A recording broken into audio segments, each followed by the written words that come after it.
Olá, sejam bem-vindos a mais uma aula de Anatomia e Fisiologia 1.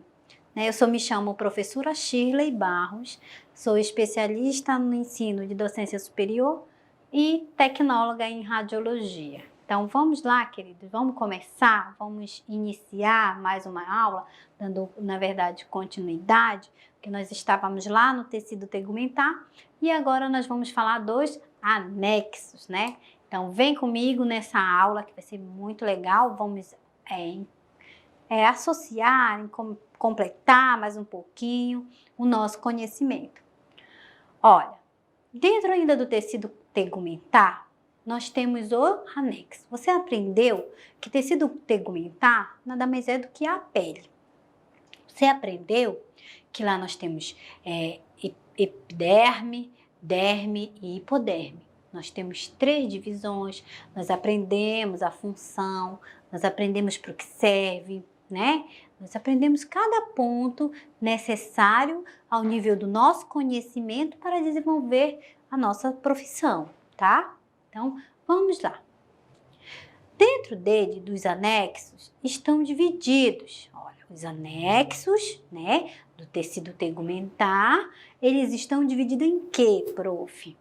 Em pelos, glândulas sebáceas, glândulas sidoríparas e as unhas.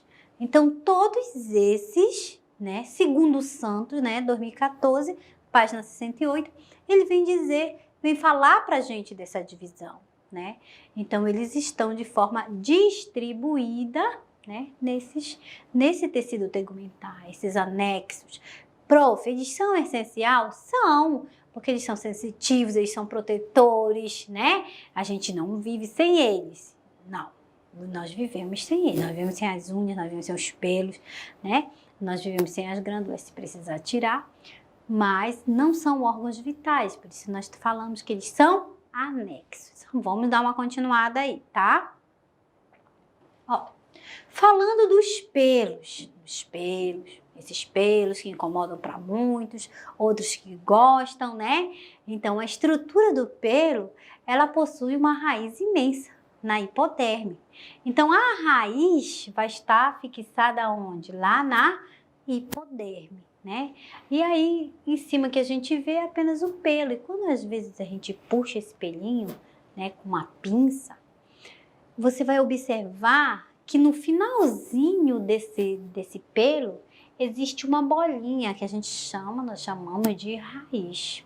E tem pelo que vai ter 2 raízes, tem pelo que vai ter uma, mas o pelo ele é extremamente longo, ele tem uma raiz alongada, né? Ele tem, em cima ele faz uma curvinha, mas ele é considerado como anexo dos tecidos tegumentar. E não é parte, ele é um anexo do tecido tegumentar. Vamos continuar o pelo. E uma arte que atravessa toda a derme, a epiderme, e sai na pele e se forma em filamento. Então, olha o percurso que esse pelo faz. Ele é germinado, ele é, né, produzido lá na hipoderme, bem baixo, né? Lá onde tem terminações nervosas, lá onde está passando os vasos sanguíneos correntes.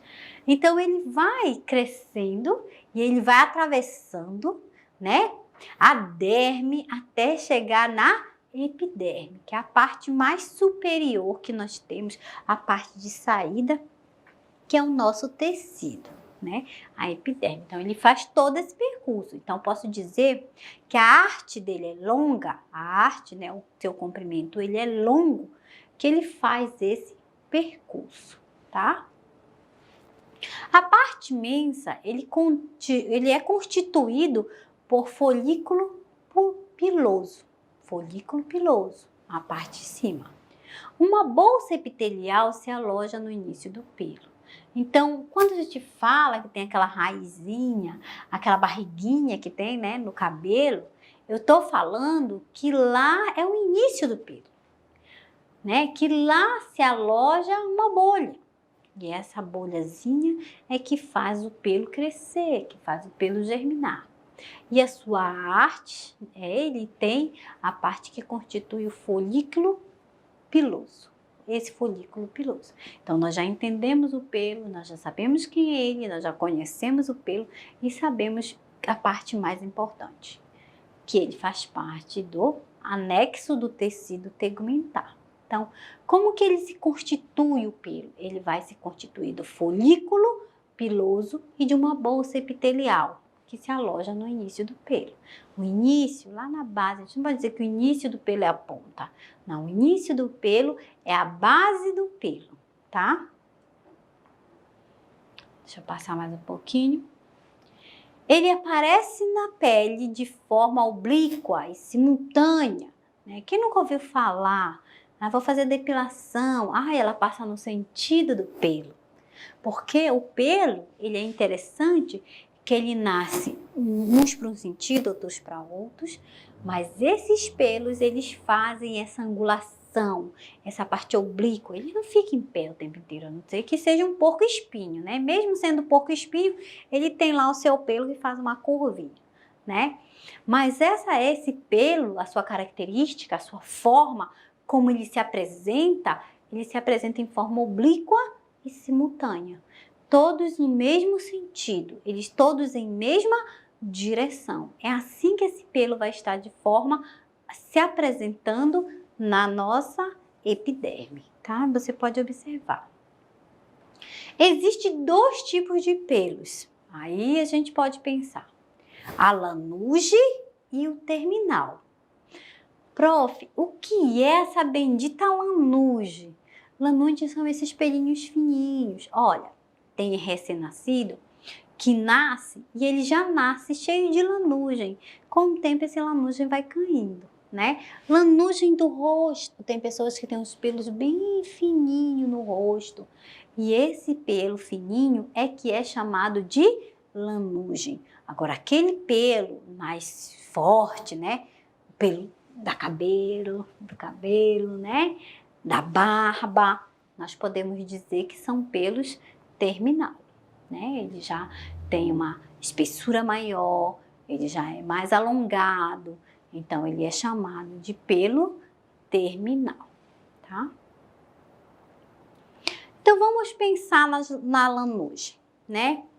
Ele se desenvolve aí inicialmente, são, né, pequenos, delicados, cobre todo o corpo.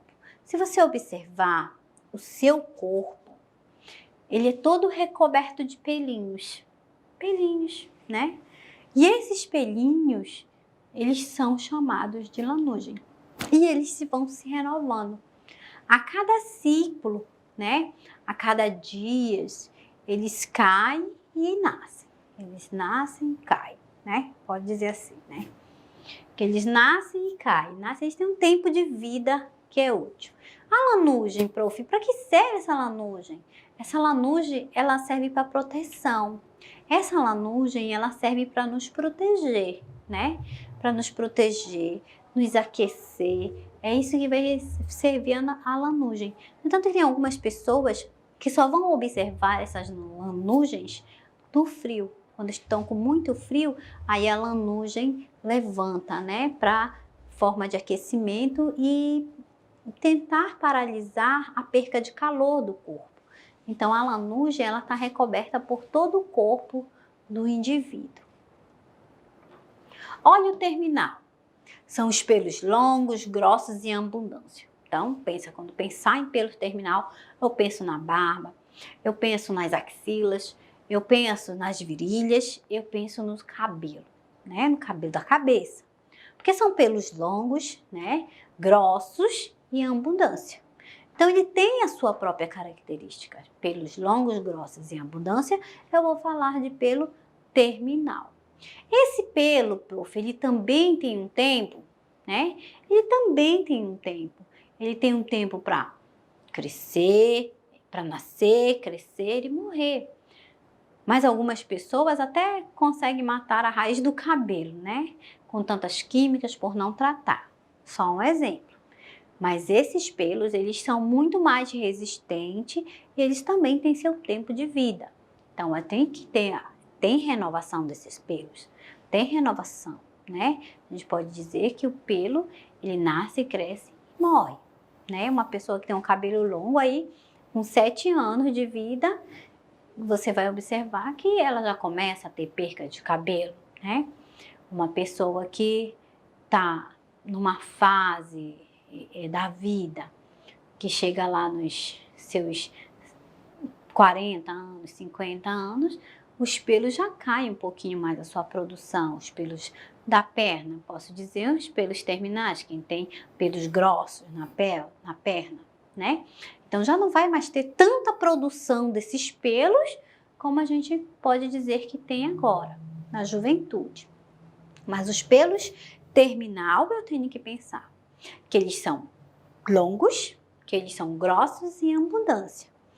Os pelos lanugem não, eles são finos, delicados, né? E eles estão distribuídos aí por todo o nosso corpo.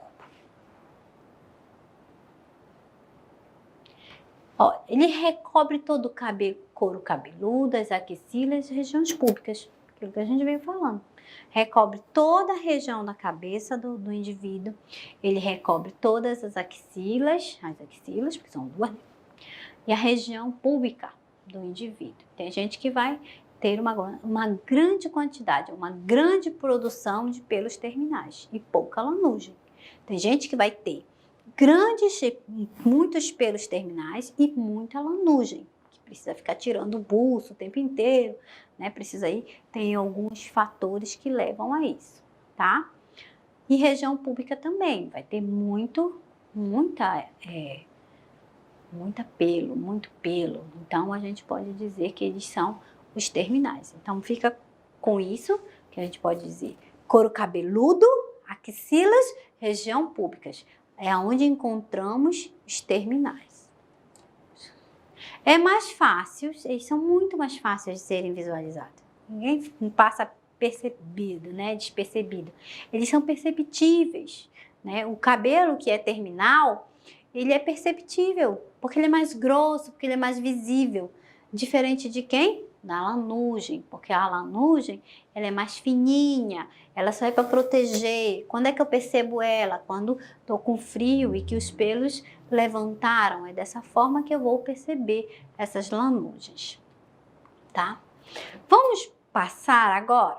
Então, eu já entendi dos cabelos, se dividem em dois, né? Os pelos se dividem em dois, que é lanugem e terminal. Entendi também que lanugem é a parte dos pelos fininhos que recobre o corpo, que o recém-nascido, ele nasce com esses pelos, né, fininhos, ele depois vai mudando no decorrer da vida. E que os pelos terminais, eles são os pelos, aonde que eles estão encontrados, quem são eles? Eles são os pelos mais grossos, mais longos, né, mais resistentes, e eles são encontrados aonde? Na cabeça, axila e região pública, tá? Tranquilo? Então vamos caminhar mais um pouquinho, bora passar mais um pouquinho, e aí a gente vem para as glândulas sebáceas, né? As glândulas sebáceas, elas também vão ser anexos do tegumentar, do tecido tegumentar. Elas são glândulas puriformes. Prof, o que é puriforme? Puriforme é porque ela tem esse formatinho de pera, né?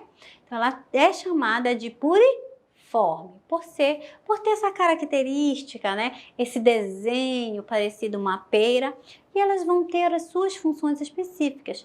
As glândulas sebáceas, elas estão distribuídas por algumas regiões do nosso corpo, né?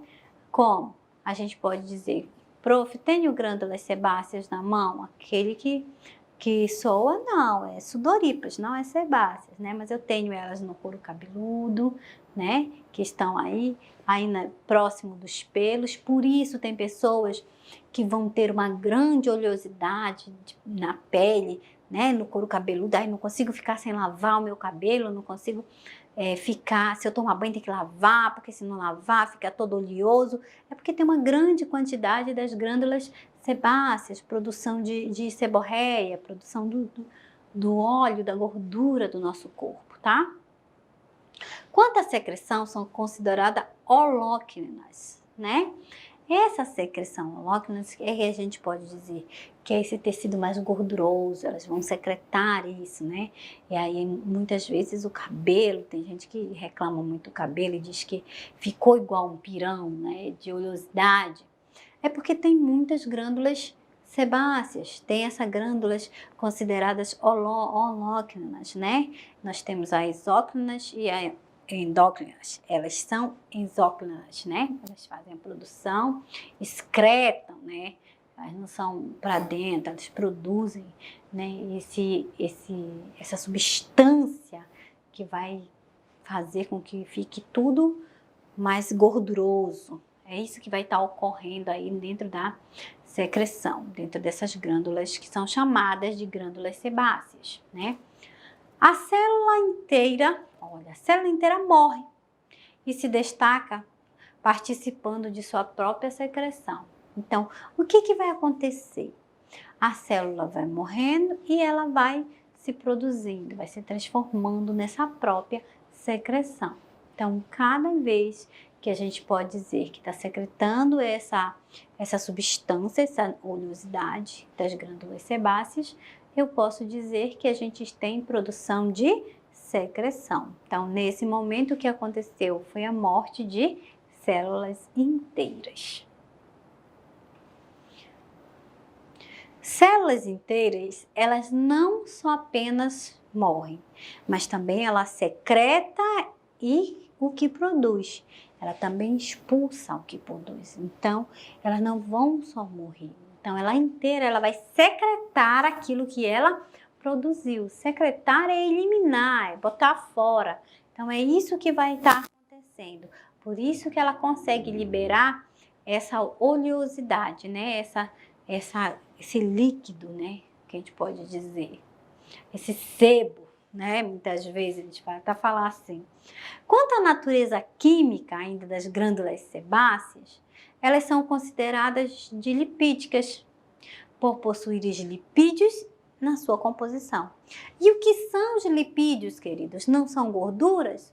Então, por isso que quando ela secreta o seu líquido sai de forma gorduroso. É assim que está acontecendo. E é isso que acontece no nosso corpo.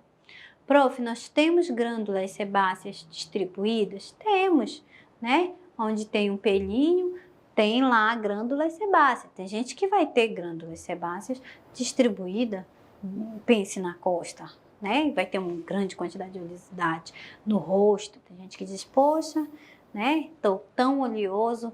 E aí, quem que tá fazendo isso? Quem é que tá fazendo essa produção de oleosidade? São as glândulas sebáceas, que estão aí logo abaixo dos nossos pelinhos, né? Em formato de pera. As células estão morrendo e estão fazendo o quê? Secretando, estão liberando esse óleo. Esse óleo que é originado dos lipídios. Por isso ela é considerada uma glândula lipídica, né? Por ela possuir o quê, queridos? Lipídios dentro da sua própria composição. Então, quando ela morre, que ela secreta essa substância, esse líquido, né? A gente pode dizer que ela também está liberando uma grande quantidade de oleosidade. Então, pessoas que vão liberar menos e temos pessoas que vão liberar um pouco mais dessa secreção, tá bom? Espero que vocês estejam entendendo. Olha, as glândulas sebáceas estão distribuídas por toda a pele, com exceção da palma da mão e da planta dos pés. Porque aí nós vamos ter outro tipo de glândula. Porque aí a glândula que a gente pode dizer, vou até adiantar aqui para você, né? Porque você é um aluno top. Vou adiantar que são glândulas sudoríparas, né? Que pessoas que vão suar muito na mão, vão suar muito dos pés. E aí ela trabalha como outra visão, com outro pensamento, tá? Mas as glândulas sebáceas, elas estão distribuídas por toda a pele. Toda a pele, você vai encontrar ela por toda a pele, né? Com exceção da palma da mão e da palma dos pés. A glândula sebácea, ela possui um ducto excretor, que se abre no folículo piloso. Então, folículo piloso, nós temos a parte que é a parte da perinha, E logo acima nós temos o folículo piloso. E esse folículo piloso é ele que tem o ducto, e a gente fala que é o ducto excretor, que permite a saída desse líquido no momento que há a excreção. Quando há a excreção, essa excreção, esse líquido, essa substância sebácea, ela é liberada, encaminhada, excretada, né, para esse folículo chamado de folículo piloso. Então, dentro desse folículo piloso, ele só é o caminho, ele só vai levar, né, essa substância. A secreção das glândulas sebáceas lubrifica a pele, evitando o ressecamento. Então, olha que função boa, que função maravilhosa que nós temos, né? Que é a secreção das glândulas sebáceas. Ela está ali para lubrificar o nosso corpo. Claro que vai ter pessoas que vão ter lubrificação em excesso, mas nos casos de outras, não. Vai ter lubrificação em equilíbrio. E aí a gente vai ter aquele nível que a gente fala. Aí tem pele normal, pele seca e pele oleosa. Isso quem vai depender? Vai depender do tipo ou da quantidade de glândulas sebáceas distribuída pelo corpo. Então, eu vou ter glândulas, sebácea. Eu vou ter glândulas sebáceas lubrificando a pele, né? E evitando o ressecamento. Então, se está muito ressecada a pele, é porque o que está acontecendo? Essas glândulas sebáceas, elas não estão trabalhando de forma harmônica.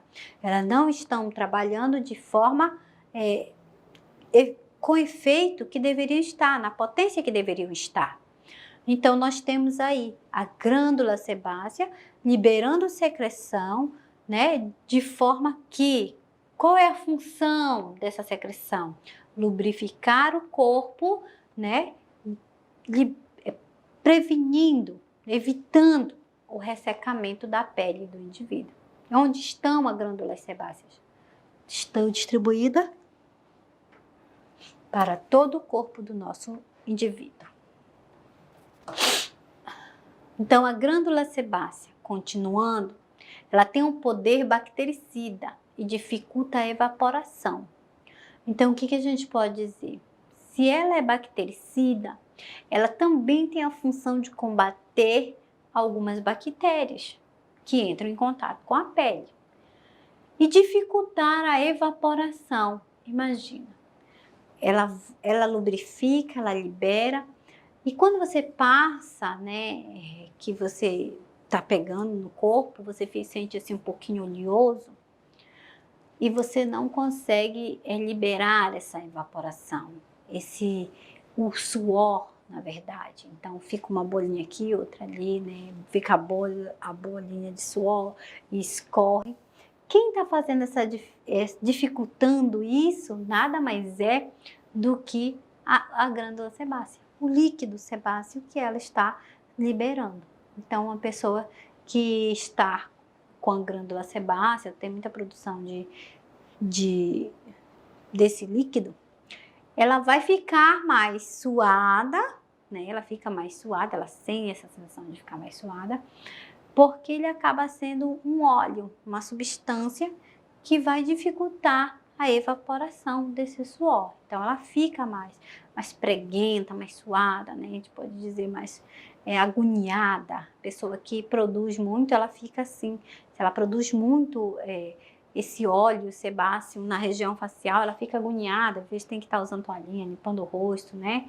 Por quê? Porque ela impede a evaporação desse líquido. Que líquido é esse? Muitas vezes é o suor, né? Nosso suor. Vamos lá? Vamos mudar um pouquinho. Vamos pensar agora nas nossas glândulas sudoríparas, né? Ela se localiza na superfície até a hipoderme. Então, presta atenção. Olha só, ela é originada aqui na hipoderme E aí ela tem um ducto, né, que vai subindo e vai ficar alojada aqui na nossa, que a gente fala de epiderme,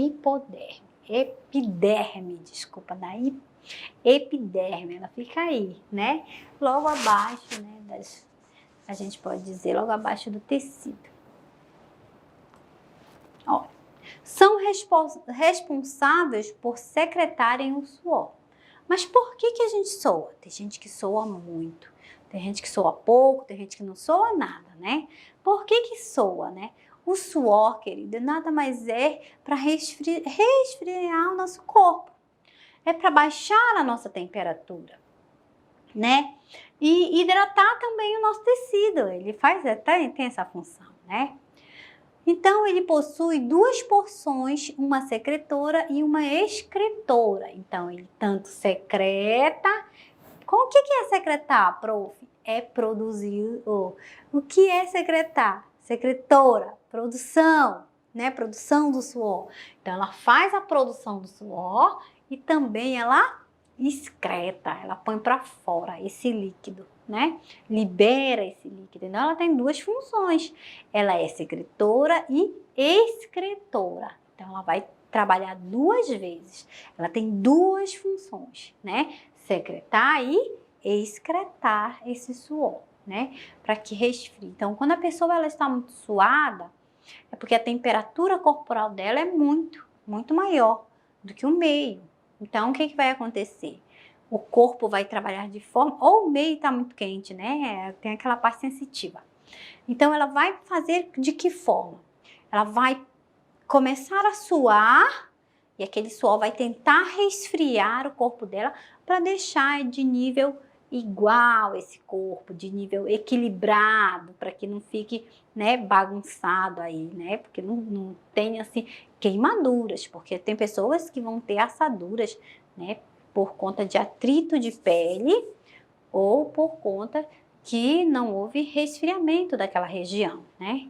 Tem pessoas que andam muito e encostam uma perna na outra, às vezes está de saia, não está de short, né? E aquilo vai gerando um atrito com um aquecimento, não tem um resfriamento, né, adequado. O que vai acontecer nesse momento? Vai acontecer uma lesão naquela região. Acontece uma lesão na pele daquela paciente, que demora um tempo para sarar, até queima e não tem uma recuperação boa, né? Elas são consideradas termorreguladoras, segundo Santos, 2014, na página 69. Então, olha só. Segundo Santos, ele vai dizer que elas são consideradas como termorreguladoras. É aquilo que eu falei para vocês. Ela equilibra a nossa temperatura. Ela não vai permitir que a gente eleve muito a nossa temperatura. Vai suar para que esse equilíbrio ocorra, para que a pessoa não fique mal, né? Não fique doente. Nosso corpo, ele é uma máquina perfeita. Ele é uma máquina que vai trabalhar de forma organizada. Então, a gente pode pensar que são consideradas, né, as glândulas sudoríparas, elas são consideradas como termorreguladoras. Elas vão estar aí para regular a temperatura do nosso corpo, dando um equilíbrio, nem para ficar tão frio e nem para ficar tão quente. Eu tenho que ter um equilíbrio com o meio, tá? Vamos mudar um pouquinho? Vamos lá para as unhas? Olha só as nossas unhas, né? Gente que gosta de fazer a unha toda semana, né? Vamos pensar aí. Elas são curvas, são placas curvas, são queratinizadas, cheias de queratina, né? Um alto nível de queratina que possui nas unhas, disposta na superfície dorsal das falanges distal. E as nossas unhas, elas vão nos proteger, elas vão dar sustentação para os nossos dedos, né? Uma pessoa que está assim sem a unha, ela perde um pouquinho de sensibilidade, ela perde, né, um pouco do equilíbrio dos dedos, vamos dizer assim. Porque ela dá sustentação, ela dá, né, equilíbrio, dá proteção para nossas unhas. E elas estão localizadas aí na região dorsal, no dorso, falange distal, né? Eles ficam dispostas a isso. E são extremamente queratinizadas, né? Elas são resistentes. Uma vai ter muito, algumas vão ter muita queratina, outras vão ter pouca, né? Outras vão ter uma média, mas tem gente que produz tanta queratina que quebra até o alicate, né? Tem que cortar com um alicate mais forte. Então é isso que faz a unha ter resistência. É a queratina que faz a unha ficar firme, né? Forte. Olha, ela tem a função protetora. Ela protege as nossas falanges. Ela protege, porque a nossa falange só é uma pontinha, né? O osso é só uma pontinha. Então, se você pensar que se não tivesse as unhas para nos proteger, nós iríamos bater a nossa falange o tempo inteiro. O tempo inteiro nós íamos estar batendo os dedos e a dor não seria fácil, né? Porque os ossos, eles podem também fraturar. Então, assim, só com uma agressão muito forte para poder fraturar a falange. Então, nós temos falanges, que são as falanges distal, que estão aqui dispostas, né, no local das unhas. Então, ela já tem uma função. A função dela é o quê? Proteger. Quem que ela vai proteger, queridos? Vai proteger as nossas falangezinhas, tá? Seu crescimento é contínuo. Por conta da queratina ficar o tempo inteiro, né? Como é que eu posso dizer? Reproduzindo, reproduzindo, reproduzindo, né? A queratina fica reproduzindo. Então, todo o tempo a unha está em desenvolvimento. Ela tem um crescimento contínuo. Aí tem uns que precisam cortar, tem outros que ficam igual o Zé do Caixão, né? Que enrola-se a unha. Mas pense também que com tudo isso, a unha também ela pode armazenar bactérias, ela pode armazenar fungos, se ela não for de forma tratada. Então, ela precisa ser de forma higienizada, né, limpa. Por quê? Porque ela tem esse crescimento contínuo. Prof, é só a unha que cresce? Não. O tecido que está em volta, chamado de cutículas, elas também se desenvolvem. Elas também crescem, elas também ficam, né, salientes, né, a gente pode dizer dessa forma, aumentada. Então, as unhas, elas têm esse crescimento contínuo, né, que é responsável da queratinização, né? E aquela que não cresce? Nós temos isso. E a paciente que tem a unha não cresce, não cresce, não cresce, ela pode estar aí, ou se não estiver patologicamente doente, né, com carência de vitaminas, com outras coisas, pode ter a ausência aí, a baixa dessa produção de queratinização das unhas, tá? Vamos lá. Pensando mais um pouquinho, por causa do processo de proliferação e diferenciação das células epiteliais da raiz da unha, olha, a gente tem a ideia, bora voltar, né? Esse crescimento contínuo é por causa do processo de proliferação e diferenciação das células epiteliais. Lembra que eu conversei com vocês e a gente fala, olha, tem células lá que estão trabalhando, vão tirando, vão colocando, vão tirando, vão colocando. Então, por causa desse processo que a gente fala proliferação e diferenciação das células, né, epiteliais da raiz da unha. Então, a raiz da unha que está aqui, ela está sendo trabalhada o tempo inteiro. Essas células, elas estão em constante proliferação e diferenciação. Elas estão trabalhando, e mais as situações da queratinização, né? E aí isso vai ser um conjunto para que essas unhas tenham sempre um crescimento contínuo. Nunca pare de crescer. O tempo inteiro elas vão estar crescendo. Que gradualmente se queratiniza formando uma placa.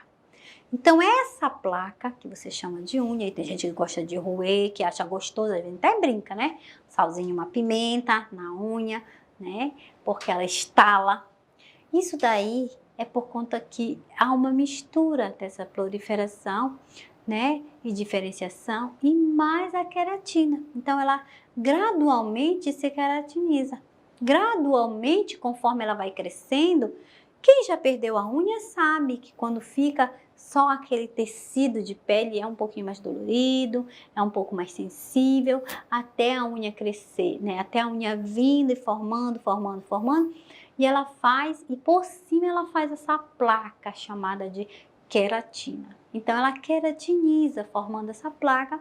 Segundo o Santos aí, em 2014, na página 69, ele vai dizer que isso daí está ocorrendo gradualmente, né? Todo dia, toda hora isso está ocorrendo. Proliferação, diferenciação e queratinização da unha, né? Que depois que forma a unha, aí nós temos aí a queratina, né? Sendo colocada. Tranquilos? Então, a gente tem aí todos esses tipos de acessórios, né? A gente pode dizer acessórios distribuídos no nosso tecido tegumentar. Então, nosso tecido tegumentar, nós temos os pelos que nós vimos, nós temos glândulas sebáceas, glândulas sudoríparas, né? Sendo distribuído como anexos dentro desse tecido tegumentar. Isso aqui é só uma parte, né? Uma ligação dentro da nossa aula de tecido tegumentar, de tegumentos, né? Então, nós temos que falar dos anexos, não podia deixar de deixar eles. Então, fiz de forma isolada, de forma separada, para que você entenda, para que você consiga entender, né? Que eles fazem parte, mas também cada um deles tem a sua função específica, né? Que eu tenho as minhas células lá que são sudoríparas, elas são endócrinas e exócrinas, né? Ela tem duas funções, ela produz o suor e também excreta o suor, mas que nessa função do suor, o suor tem sua função específica. O suor é para refrigerar o corpo todo do nosso indivíduo, né? Então, se tem muito, e também hidratar, né? Então, nós temos isso. Nós temos as nossas células, né, sebáceas que vão estar trabalhando aí, liberando, né, os lipídios, né? Lipídio é gordura, né? A gente vai dizer, lipídio é gordura, prof. Mas ela vai estar liberando como forma de hidratação do corpo. E aonde estão elas? Estão distribuídas por todo o nosso tecido epitelial. Está distribuído por todo o tecido tegumentar. Então, cada um desses, cada um que nós conversamos, que nós falamos, tem a sua responsabilidade, tem a sua função específica dentro do tecido tegumentar. Tá, queridos? Então, sejam bem-vindos à nossa aula. Eu espero que vocês tenham entendido, compreendido um pouquinho da nossa administração, né? Você que é o nosso aluno, isso ainda é o nosso início, mas que nós vamos ficar até a próxima. Até a próxima aula, né? Se Deus quiser.